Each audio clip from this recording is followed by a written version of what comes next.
Welcome, everybody, to the autobiography and memoir writing panel. My name is Nathan Frichette. My pronouns are he and him, and I will be your moderator today. I would like to start by acknowledging that this panel is hosted on the traditional and ceded territory of the Anishinaabe Nation. And a couple of housekeeping things before I get started.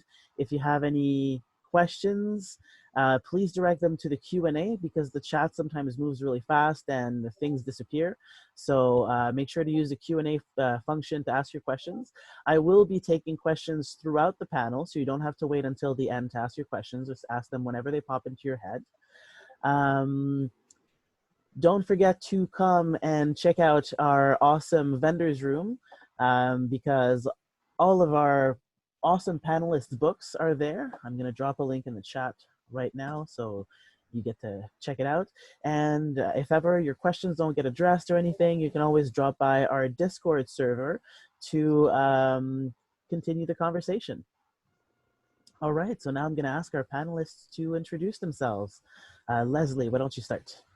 I get to go first. My name is Lesley Donaldson, and I am pronouns she and her, but I also respond to hey, you nurse. That works too. I live and work as an author in the traditional territorial lands of the Anishinaabeg, the Haudenosaunee, and the Huron-Wendat. And I am making an effort to make that more aware, both in my work as well as my social activities. And I started my journey into writing by having a really horrible experience, which was my son being born 3 months early. And when I looked at materials to help us cope, a lot of them were either very religiously oriented, which my husband is not, and I'm more of a spiritual person than follow a particular religion, and or medical. And there was nothing that really spoke to me that met that middle ground. So I decided to write it. And it was the kind of book that publishers don't like because it's very sad and involves dying babies. My son did live, but there are experiences in there that I witnessed. So I did mention that. So instead, I turned it into a fundraising venture for a Canadian grassroots organization called the Canadian Premature Babies Foundation. And that's the book there. And this started my re-entry into what I should have done 20 years ago. Is the way that I put it.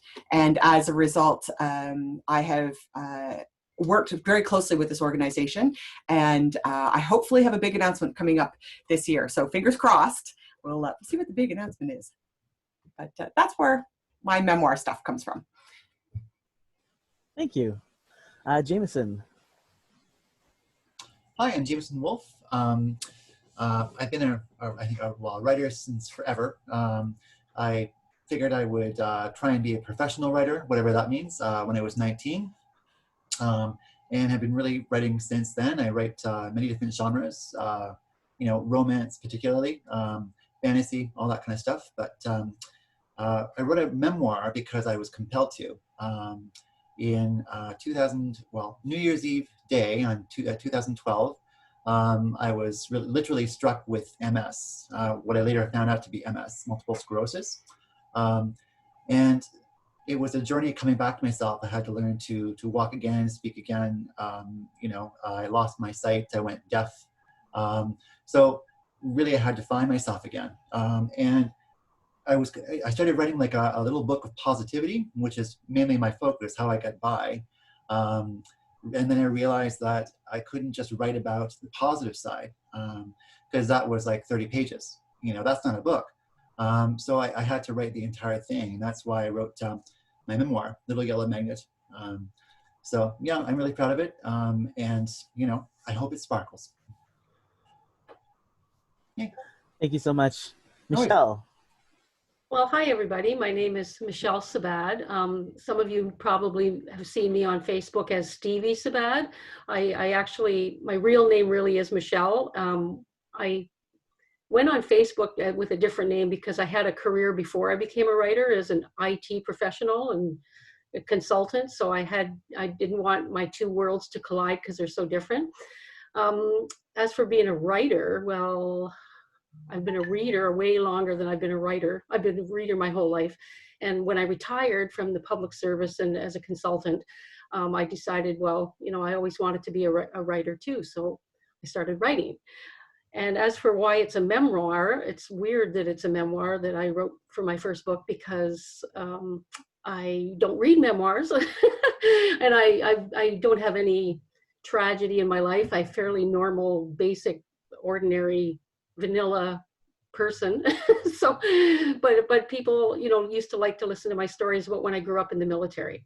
So my first book that I wrote was something called Camp Follower, One Army Brat Story. And I wrote it in series of short stories, and it did pretty good. So I decided to write another one. So now I have a new one, and it just got released in March of this year, which was a terrible time to release a book. And it's called First We Eat, Food, Life, and More Stories by Michele Sabad, author of Camp Follower. And I had to make sure I included that in the title, because a lot of my first readers of Camp Follower, I kind of was surprised. Well, I suppose that's a question for later. Surprised by reader reaction. I got a big reader reaction from my first book, and I didn't know why, but I'm coming to understand a little more about it. Anyway, that's about it for now. I'm expecting to answer more questions later. Thank you. Thank you so much. Melissa. I was like, there is only one more person left, so it has to be me. So, hi, I'm Dr. Melissa Yuan-Innes. It's cool that 50% of the panelists are medically oriented.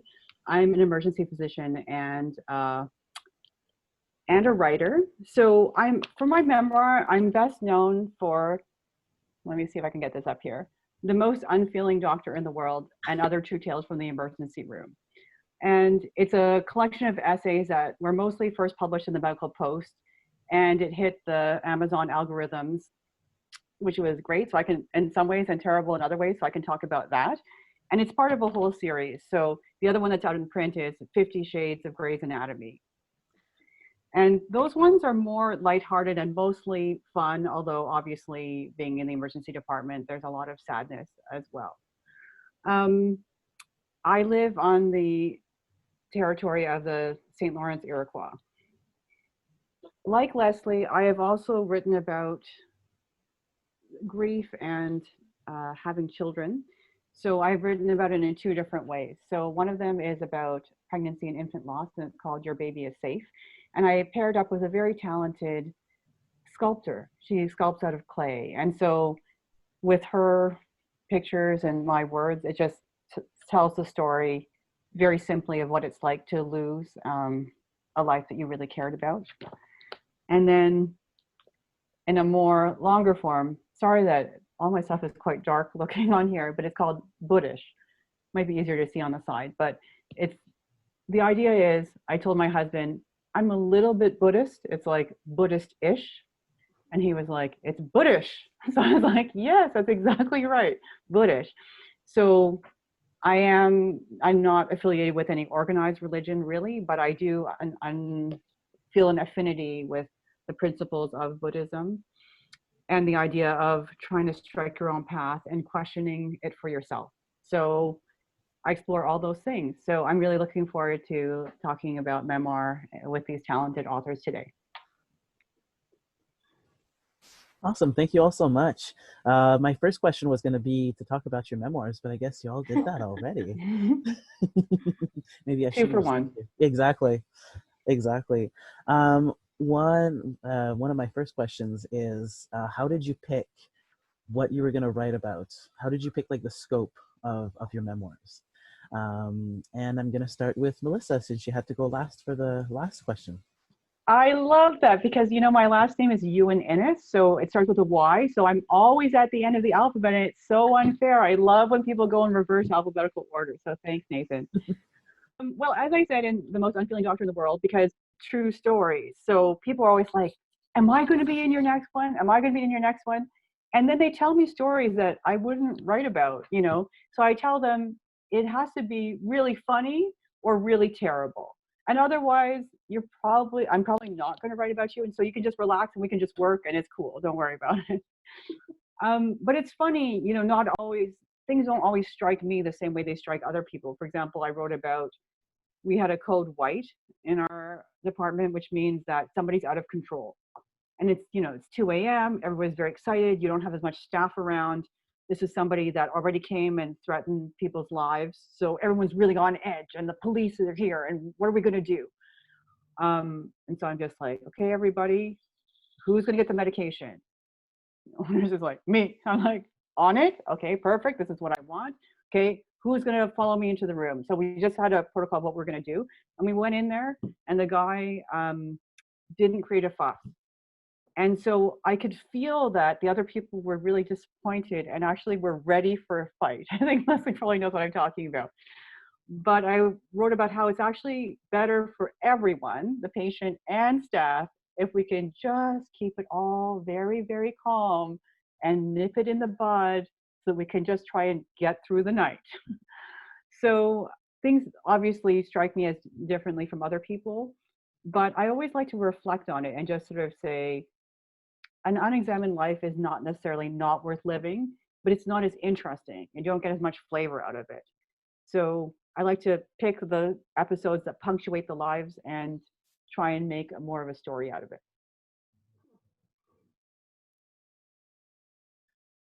Did Nathan run away on us? I think so. So if anybody else would like to go, please go. I was going to ask you a question, Melissa. What you mentioned was, oh, you're back, Nathan, but we can't hear you. Yeah. So you might as well ask your question if you want. Okay, well, my question was simply would be kind of an observation that when you talk about an unexamined life, like when I introduce myself, I humbly always say, oh, there's nothing interesting going on in my life. Who'd want to read about it? But you pointed something out that I find very important with memoir writing, and that is, we all have stories. It's the reflection and the expression of them that makes them interesting for others to read. So I just really picked up on what you said there, and I just wanted to add to it and say, yes, me too. Yeah, and obviously people find that really accessible and empowering to be like, yeah, I have stories to tell too. I don't have to be on top of Mount Everest. So yeah. Actually, Nathan said his audio is gone, and Michele, go next, please. Yes, actually, my audio came right back on. I've been having so many problems with Zoom this weekend. Yay, technology. So, all right, yeah, go ahead, Michele. I forget what we were talking about because I was listening to Melissa so much, and I had a question for her. So remind me about what you wanted me to mention. How did you pick what you were going to talk about in your memoir? Yeah. How did I pick what I was going to write about? Well, as I mentioned, I was a reader, and I read fiction. So I actually, when I retired, I started taking a few little classes and courses and joining little groups, and it just, to get a new life going. And we had to write little, episodes, and almost everything that I was writing came from my own memory. And even if I embellished them or wrote about them in the third person, they just started to happen. And I realized after a while I had a kind of a theme going on. It was basically, I don't want to say a coming of age, into retirement kind of story, but basically it was a life story, but told in episodes that reflected the peculiarities, I like reading that word better than saying it actually, of growing up in a military background where I didn't have a hometown. Basically the whole theme of my first book was, from childhood to retirement in my kid's hometown. So it was almost a search for something I didn't know was missing, kind of a story. So to pick the episodes, some of them just happened, and then I realized, well, wait a minute, I'm missing the intermediary episode. So what reflects that? So then I would think about things, and my dreams during this time were terrible. I was just dreaming about all my past and all the millions of places I lived, and it was just all the different houses I lived in, all the closets and the doors. So to pick out a story, as you say, like, how did I pick? I don't know. One would come to me, and I could see a theme, and it would add to the rest of the stories. So that's sort of how it happened for me. Awesome. Jamieson, what about you? Well, when I sat down to write it, I didn't really know what I wanted to do. So I had to think of the timeline, because I've had, it was published last year, and I've had MS for 8 years this year. So, I didn't want to write about the whole kit and caboodle. But I also knew that it wouldn't just be about the MS. I wanted to write about the diagnosis, but everything leading up to it. So I wrote about, I was in a really abusive relationship at the time, and I wrote about that and my depression that got worse and worse and everything. And so I really wanted to do the whole scope. It's like a kitchen sink memoir, Oh no, everything's in there. I froze. Sorry? Don, it looks like I froze. You're all good. No, so I mean, I really wanted to, write about everything that was going on, but I knew I didn't want to go on for the whole length of time. So it's really only about the first year and a half the memoir takes place in. Leaving me room to write another memoir if I want to, which is awesome. But yeah, so that was my focus. Awesome. Thank you so much. Lesley, what about you?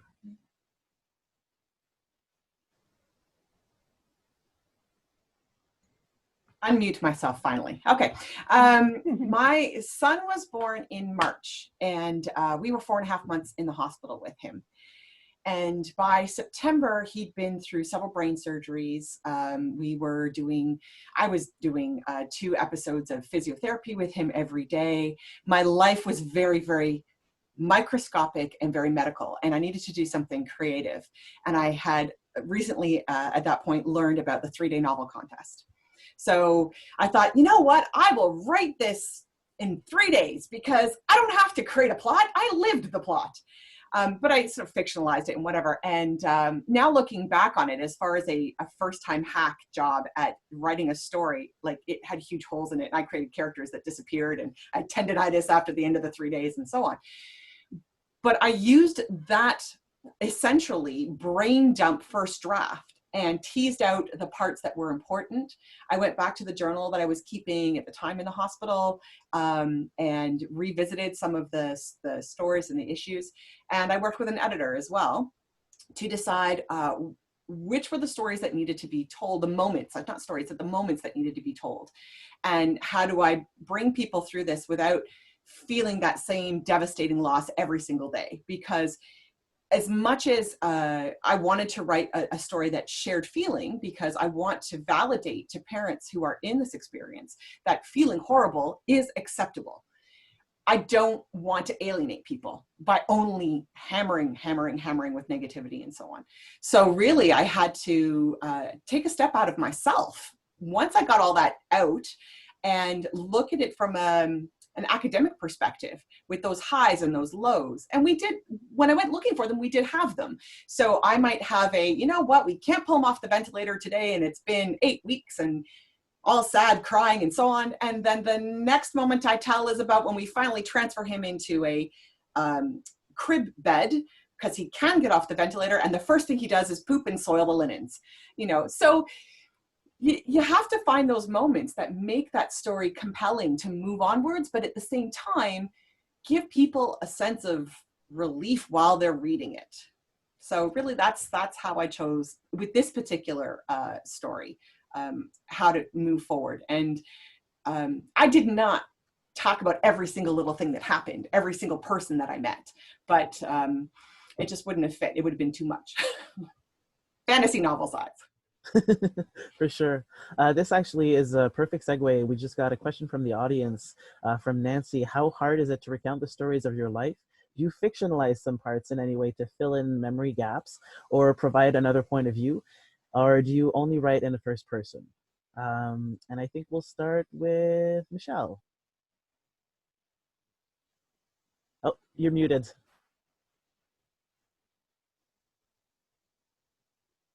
Geez, I didn't even know I was muted. Sorry. Yeah, I knew you'd start with me because it's kind of a thing that I do. I do write a lot about myself in the third person, especially in my first book. And yeah, points of view. I even wrote one story in my first book when I was a hockey mom. My older son used to get in hockey fights in junior hockey, and I hated it. And he would recount them with great glee and pleasure about all these hockey fights. And I hated them.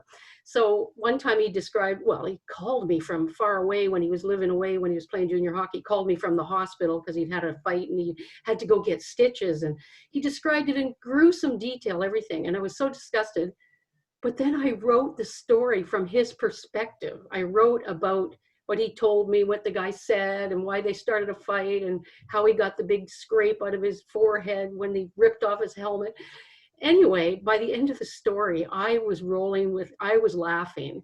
And it's true that the perspective of the story from the hockey mom's perspective versus the son that was the 17-year-old son that was enjoying it was completely different. So yeah, and I put that story in my memoir, even though it was told from my son's perspective. So I think there's benefits with hearing and living someone else's perspective for a while. Melissa, what about you? Okay, I'm glad you asked me because I do want to tackle this one. I do fictionalize, not so much because of memory gaps, although, you know, maybe that could be a problem too, but because if you write a true story, you have to balance it. So people want to know the truth, and they're buying it because it's nonfiction, and they don't want you to be making stuff up. But obviously, for patient confidentiality, you have to change the details. So I will fictionalize details like what gender, what age, the location, like just trying, you know, to collate or not people, like just to try and make it not clear, oh, it was that person who was talking, which you really don't want to do. To provide another point of view, if I'm really going to be going to fictionalize it stuff, then I write fiction. You can just take that story and be like, this is better told in some other way. And, you know, it would be more interesting if this was historical, or, you know, if it's 20 years in the future or whatever, and you can play with that. And that's the wonder of fiction. For myself, I don't do it. First person is really a choice. And, you know, people enjoy reading autobiography and they enjoy reading biography. So you can do that. But I like first person, first of all, because for me, it provides a real sense of immediacy and it's a natural fit for me.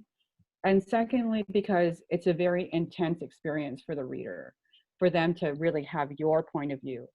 But if you don't feel comfortable with that, you can always have a different point of view or incorporate different points of view. And they can all be talking in first person, and you just say, you know, Queen Viper is talking now, and, you know, and so on. Like, but they should all have a distinct voice. Voice is literally how you talk and the words that you choose.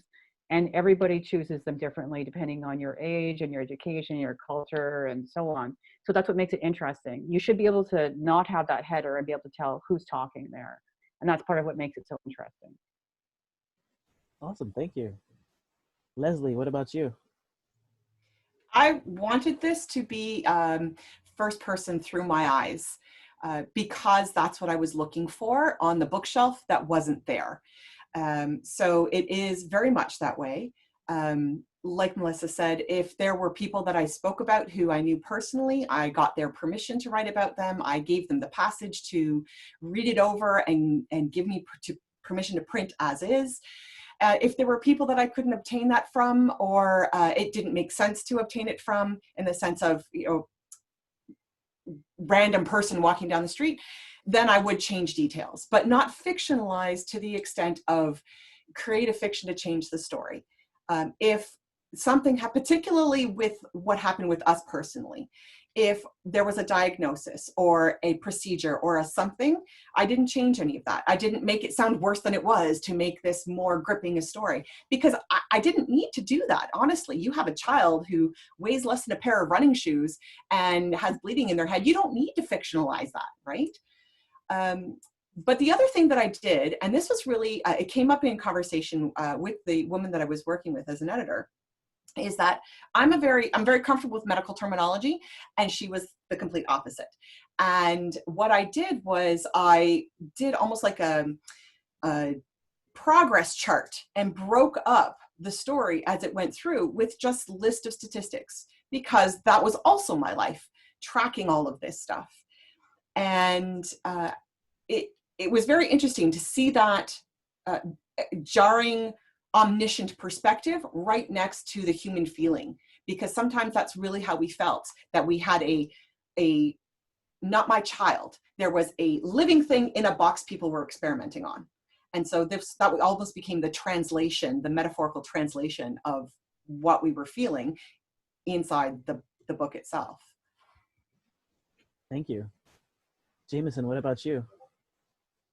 Oh, you're muted. No, I know. I'm like, oh crap, I'm mute. No, I think for me, I'm most comfortable in third person when I write, typically like when I write fiction. But I knew that when I was writing this book, Little Yellow Maggot, it would have to be in first person because it was my story. And honestly, it was the most difficult book that I've ever written.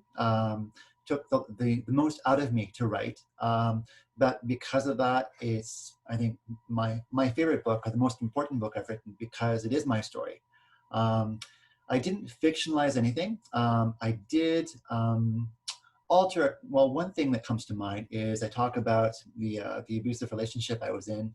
And in the memoir, we break up twice. In real life, it was 5 times, because apparently I'm a glutton for punishment.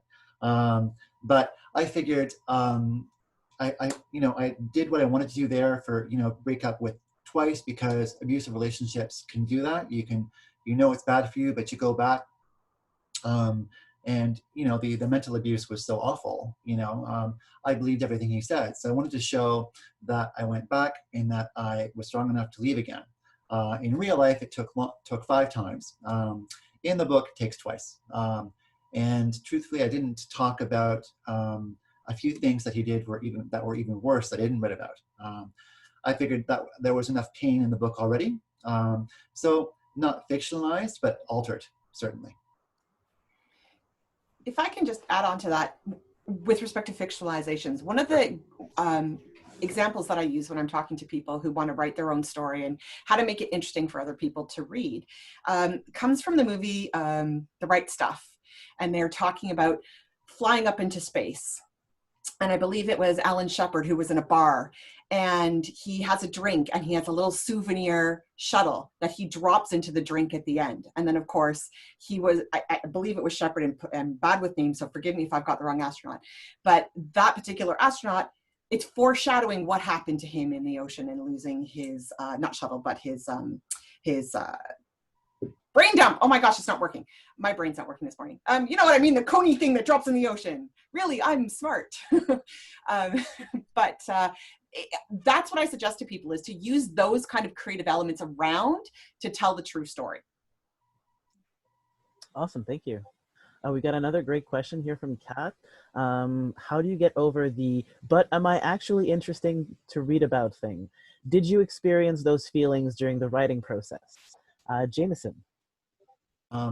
Yes, and yes. I thought, would anybody actually want to read about this? Would anybody care? So I don't know, I just knew that I needed to tell it for myself, that I was compelled to write this book, even though it was painful and I thought nobody in their right mind would want to read it. I knew I had to write it. So I think that's what pushed me forward, that for my own healing, for my own healing, I had to write it. So in the end, I switched off that part of my brain that thought, oh, everyone's going to think this sucks. And, no, I mean, I wrote it for myself. And the fact that people have responded so amazingly to it is a wonderful gift. But yeah, you just have to, turn that part of your brain off. If you need to write it, you do. Awesome, thank you. No worries. Lesley. I think even the most straightforward, boring individual can have a story that's worth telling, and it's the way that it's told that makes it interesting. I'm not saying my father's boring, but he's a very straightforward kind of guy. He's got his hobbies, his things, and so on. But I'm reconnecting with him after over 30 years of family dynamics, and he has these lovely stories that he tells about his travels in mining and potash mining, and the way that those stories are told make it interesting to somebody like me who is not interested in mining whatsoever. So all writers have that moment of imposter syndrome. But if we have these, like there's billions of people on the planet. So if we have the concept that we could have one person who's interested in what we're doing, then we can move past that imposter syndrome, because you're writing for that one person. Maybe you've never met them yet. The challenge that I personally had was more the academic gatekeepers saying no one wants to read about this, and because they didn't see the money that could be made in making it. Also, I wanted it to be a fundraising venture. So going to, no offense, Nathan, going to a publisher and saying, give away my money and your money, they wouldn't do that, which makes sense. I know people who have bought the book to support the charity or the foundation without even opening it because it's too personal for them. So I don't think anybody should say, my life is boring, it's not going to sell, because you never know who you're going to speak to or why it's going to speak to them. Awesome, thank you. Melissa, do you ever struggle with that? Okay, I do want to talk about this. This is a central question of being an artist and being a creator. Why does anybody care what I write, what I think, what I sing, you know? And so we're so devalued in society and told nobody cares, there are already a million writers, who needs one more, you're never gonna, you know, you're just gonna starve, etc. So, you know, we often think about how, like, you need to have a certain amount of ego to be any kind of creator in this world, and to be able to push back and tell those haters, F you, basically, okay? And then, I love Nathan smile there. But you also should have the humility and, you know, basically the humanity to be able to relate to other people. Or else if you just go running around in the world saying, I'm so awesome, look at me, there are already tons of people who do that, who may or may not create, and they are boring. Not Kat's problem, of course.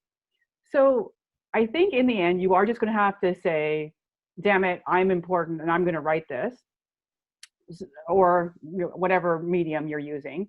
And at some point you have to get over that. And what did oh, wait, he moved it to answered questions. So I just have to look at what else I wanted to say about that. I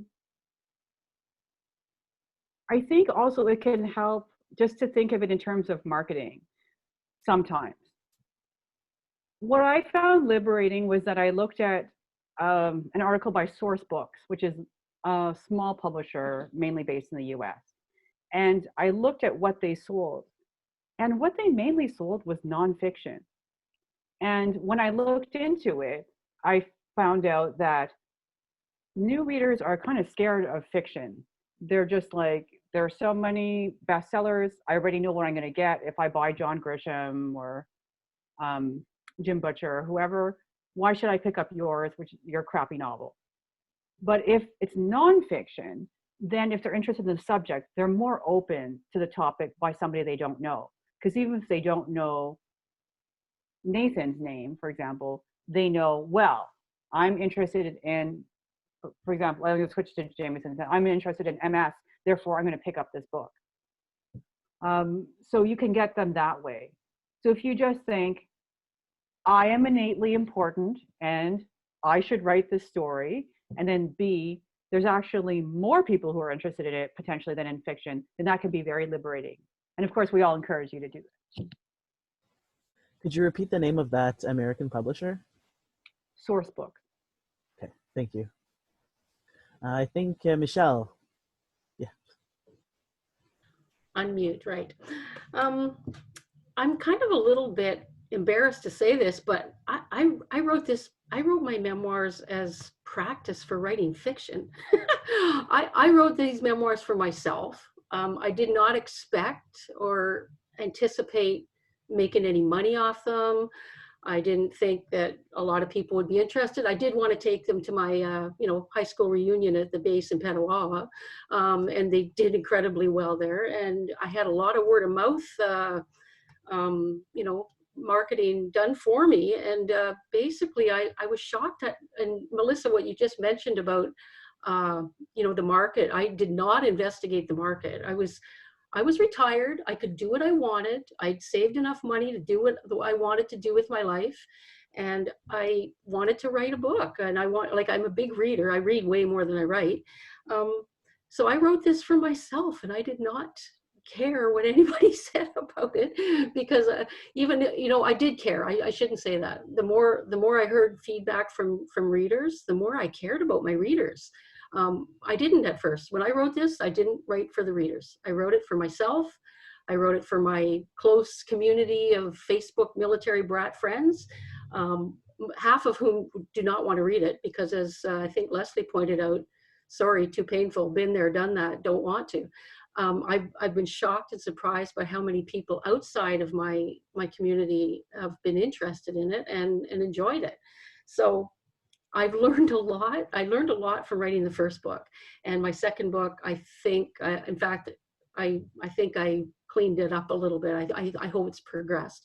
But as for caring what people thought or how much money I'd make or what I'd do with it, I like fiction. I like reading fiction better. I hope I can write some fiction soon. Anyway, I enjoyed writing my memoirs too. I shouldn't say that. Thank you. I don't know if that answered. I forget what the question was again. Thank you. Another question from the crowd, this one from Judith. How do you prevent the fear of losing the approval or relationship of family and friends when releasing a memoir? Presumably if they don't come across well, but you're not estranged. So how do you deal with that? I'm going to start with Melissa again. Okay, thank you. Because I see that Judith's last name is Huang, which sounds like a Chinese name. And this is a huge thing, especially in an ethnic community where you're very tightly bound. You owe a lot to your parents and your ancestors, and they expect to be respected, which is a good thing in a way, but also very straitjacketing as somebody who wants to write. And just by the way, when I would meet people who were full-time writers, I would always ask them two questions. I would be like, how did you quit your day job? Was the first question. The second question was, but what did your parents say? And it wasn't until one of the people who answered me was like, well, both my parents are deceased, but before they passed away, and then she told me this great line, which was, follow your dreams, but pay the freight, which means that they supported her, but they expected her to be able to support herself. They weren't just going to continually give her money for the rest of her life, which was great. And I was like, oh, I guess at some point I have to stop caring so much what my parents think. For me personally, there are a few liberating things. Well, one of them was that I realized that a lot of people don't care what you write, including your own family. Like, I was a winner in Writers of the Future, and I got some free copies of the anthology. So I gave one to my parents, and then they were like, okay. And then they tried to give it back to me. And I was like, well, that's your copy. It's for you. And they were like, oh, but we read your story, so we don't need it anymore. Like, what does it do with it? And then similarly, my husband gave them a CD that he had a song on, and they were like, oh, that's very nice. And they put it on the rack and they never unwrapped it. They're like, it's good there, So they just didn't connect with it. So that can be like sad that they don't care what you write, but also liberating, because it's just like, well, then I can write whatever I want, because they're never actually going to crack the spine of this book. But if you are worried and if they aren't going to come across in the best light, one of the things you can do is write under a pseudonym, and you change their names too, and you can change the circumstances around so that you're still expressing it and the feelings are still the same and you're still coming out, or whatever it is that you really want to tell the story about, but it doesn't have to be implicating Mr. and Mrs. Roxdale living at, on this street at this time, and so on. And once you break that barrier and do it the first time, it's not as hard the next time. Thank you so much. Jamieson, what about you? I'm fortunate that my family, like my mom and my dad, are really supportive. That being said, my mother has never read the book, and she won't read it. She has a copy, is telling everyone about it, but she said, she lived it with me. So it's too painful for her. And I'm like, well, you think it was painful for you? Like, hello. I had to write the book. But, but that's her choice. There are people that I didn't write in the most positive light, like the abusive ex-boyfriend. I changed his name, and there are a few other people within the memoir. Like I received discrimination because of the MS, and I changed their names too. You know, because that way I was able to write with freedom about what happened and be truthful, but protect their identity.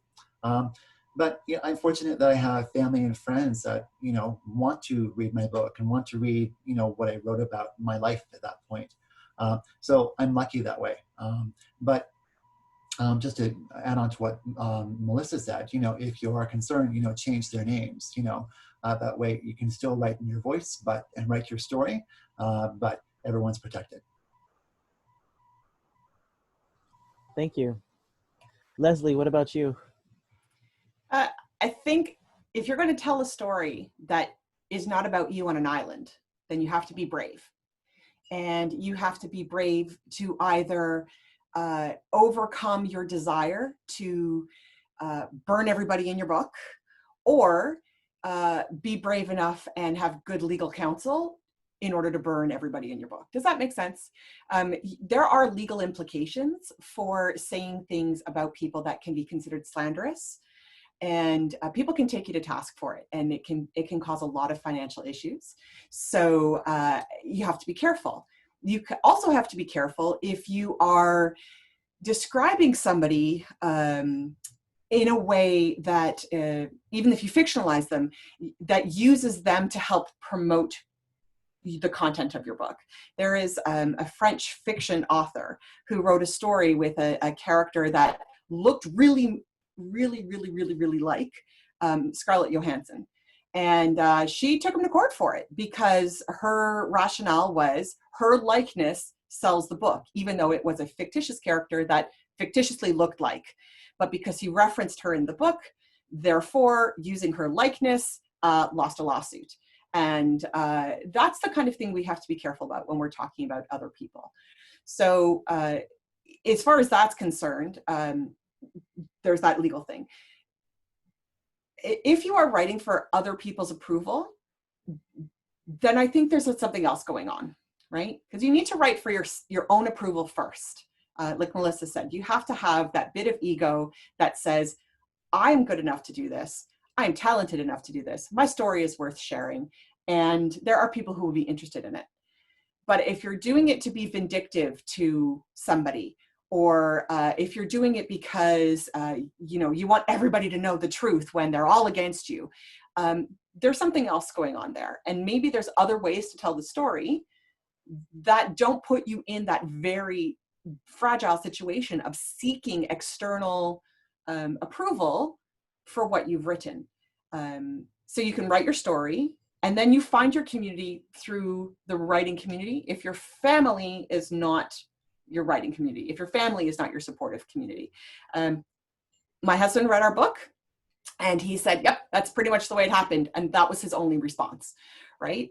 Rather than talking about emotionally how he connected with himself in a book and so on. He hasn't read a single piece of my fiction because he doesn't read science fiction and fantasy. And even now I'm like, look, it's taking a plague to make you read my book. He still won't do it. So don't make a bad situation with your family worse if it does you a disservice as a human being, if it does you a disservice with your ability to cope every day. But if it is going to help you work stuff out with individuals, talk to them first, see what process they would like to be part of. If you feel like it, if you're comfortable, and if you're not, then like Jamieson said, fictionalize the things that protect you and be brave enough to accept that fiction, that fictionalized part of your life. Because no one's denying that your life experience is of value, but you have to protect how you share that with other individuals, unless you live on an island and then you can write whatever you want. Thank you so much. Michele. Yeah, I'm just listening to everybody's stories, and I of course agree with all of them. Family. The story about my son with the hockey fight, he's never read it, but his wife read it and she laughed and she said, yes, that's how it was.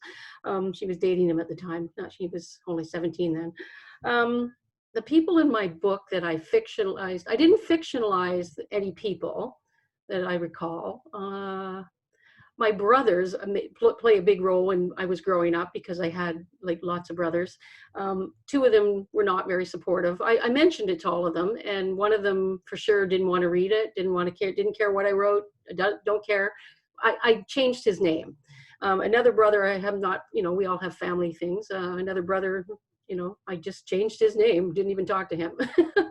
My mother-in-law had an interesting reaction. She was a military wife herself. And of course, my husband was in the military and was also a military brat himself. We met in high school in Petawawa. And when she read the book, I was so excited to hear what she would think of it. Because I talk a lot about not just my life growing up military, but my husband was military also. So I lived the whole life up until, 2008. And my mother-in-law did. So I wanted to know what she thought. And she just handed the book back to me. I said, well, what did you think? And she said, it was okay. And I said, oh, I get the feeling you didn't like it. Oh, no, it was okay. And she wouldn't tell me. And finally, my husband got it out of her that she said, well, it was okay, but it wasn't really about you and your military career, about her son, my husband. And so I had to say to her, later I said, I heard you didn't think I wrote enough about Don, my husband, in it. And she said, well, it was because he was in the military. You were the spouse. And I said, I know. And I wrote it from that perspective. And I said, if he wants to write about his life in the military, he can write his own book. And I don't know how many times now that's come up. And I'm sure with you other writers, you've all heard that. Why didn't you do this? Why didn't you write about that?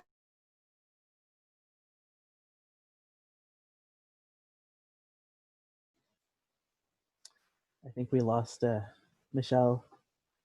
Yeah, she does look frozen. Could I add on one other thing, though? Please go ahead. I want us to be careful to distinguish between writing and publishing. So by publishing, I mean interfacing with the rest of the world and the actual creation of the work. Because I absolutely agree with Lesley that changing the name may not be enough, and you have to be really careful about being sued. But it all starts with you and your work and your perspective and being able to say what you want and what you feel. And you do not care what your parents think. You do not care what, your abusive ex-boyfriend thinks. This is your story. And first you have to get it out. Afterwards, you can worry, oh my God, maybe they'll disown me. Maybe I'll get sued. And then I'm gonna adjust it around. But first you just say, this is my story and I'm telling it. Sorry, everybody. Did I lose you at the very end? Yeah, you froze. It looked like my signal went down. Anyway, I'm back. I don't know what's going on. Okay, well, anyway, I hope that you got enough out of that answer anyway. Thank you. We have another question here. I'm often told I should write a memoir / autobiography type thing. I worry because of my various identities and stuff that happened from my childhood that people won't believe is true. Any suggestions for dealing with that? We'll start with Jamieson.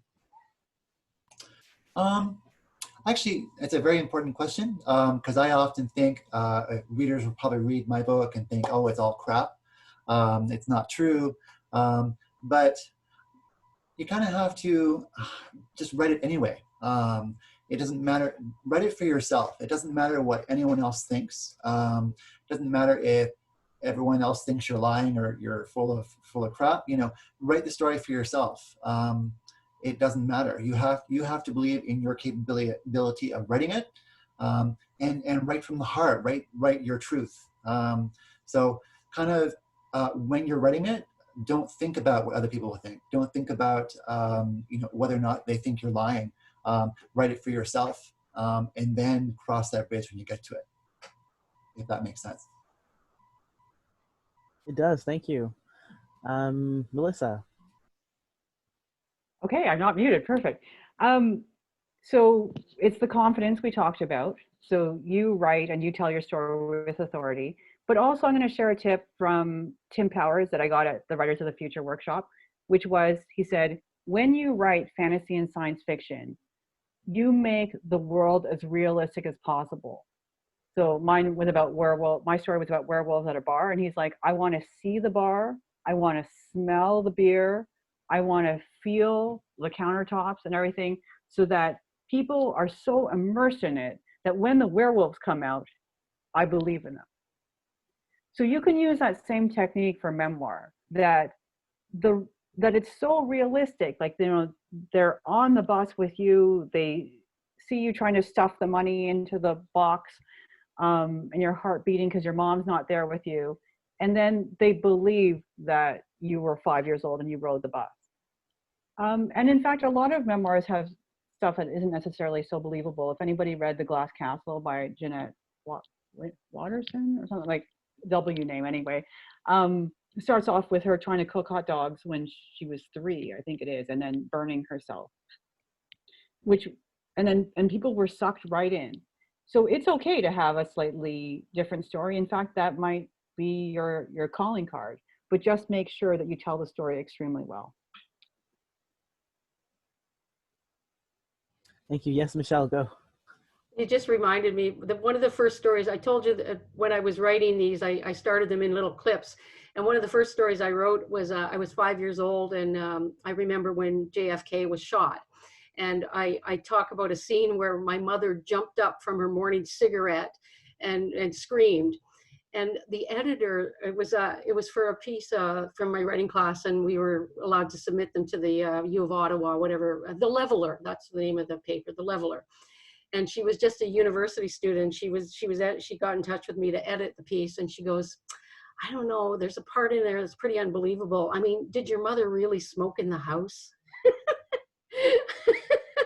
I'm like, how old are you? This was 1963. So that was the first time I got called out for writing something unbelievable. Anyway, sorry, that's why I just wanted to add that story about people not believing your stories. It really goes to show you how experience is so subjective. Oh, yeah. Jeez. Lesley. I was going to say that the worrying about whether or not people believe you is a barrier to writing. If you need to get it out first, like Melissa said, get it out raw, right? Brain dump, put it out there, name names, do all the things. Burn it later if you're worried about someone finding the original and, you know, doing some scathing tell-all tattletale on you. But get it out there, because if you are truth-telling, and that's the assumption when you are writing a creative nonfiction or a memoir or an autobiography, that you are truth-telling. If you have established that relationship with the people who have picked up your book, then it's their experience. It's their lived experience, which will make them disbelieve, not yours. So it doesn't matter if they don't believe you, because it is your truth. And you have established with them, these are the things in my life that have made me become me. And there are individuals who have had some wonderful, incredible things happen to them, and I still can't believe it. There are individuals who have had some horrible things happen to them, and it's hard for me to believe because it hurts my heart. Not because I don't believe them, but it hurts my heart. So don't let that worry about other people's perspective from their lived experiences be the barrier that stops you from telling your story, because your story is of value. Thank you so much. This is unfortunately all the time that we have. But yeah, if you want to continue the conversation, I know that there are some questions that didn't get answered. You can join us on Discord and ask your questions. Some of our panelists are hanging out there, and there's actually quite a few lively discussions going on right now. So I want to say a huge thank you to all the panelists and all the attendants who came here. This was a really great panel, really great discussion. And thank you so much for joining us. Thank you for having me. Yeah, thank you very Thank you much. everyone for coming. Bye, everybody. Have a wonderful day. Yeah. Bye. Mark Bye. along.